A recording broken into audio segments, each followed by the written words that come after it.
ఛత్రపతి శివాజీ జన్నత్ చేరుకున్నారు జనా. ఆ దక్కన్ని మన మొఘలాయులు దక్కించుకోవడం ఎంతో దూరంలో లేదు.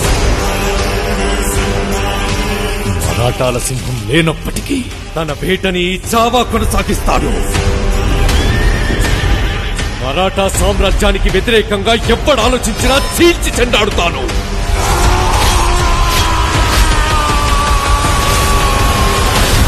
గర్జనకి లొంగకపోతే పంజాబేటు తప్పదు. ఛత్రపతి సంభాజీ మహారాజ్ కి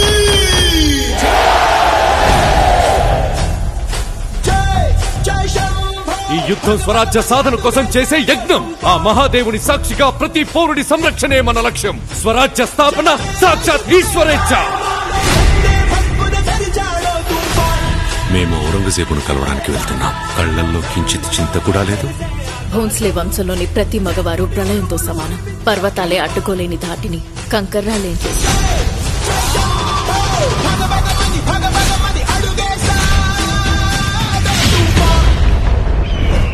చిన్న పెద్ద చూడకుండా అయిన వాళ్ళ శవాలని తొక్కుకుంటూ ఈ కిరీటాన్ని అందుకున్నాను.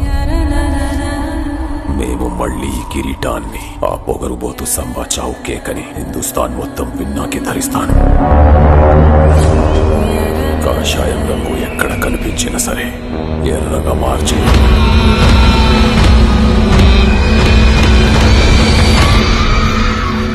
సమయం ఆసన్నమైంది. మెరుపు దాడి చేద్దాం. ఔరంగు నిరంకుశత్వాన్ని కాల్చి బూడిద చేద్దాం.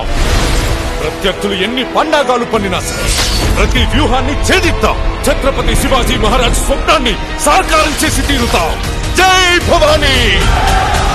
నమః పార్వతీ పతయే. హర హర మహాదేవ్.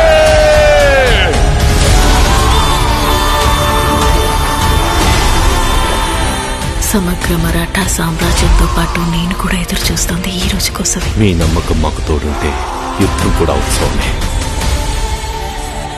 వీడిని ఎలా హింసించాలంటే చావు కూడా వీడిని చాలిపడి చంపాలి. ఆ చావు నా కాలిగచ్చ కట్టి రుద్ర తాండవం చేస్తాను.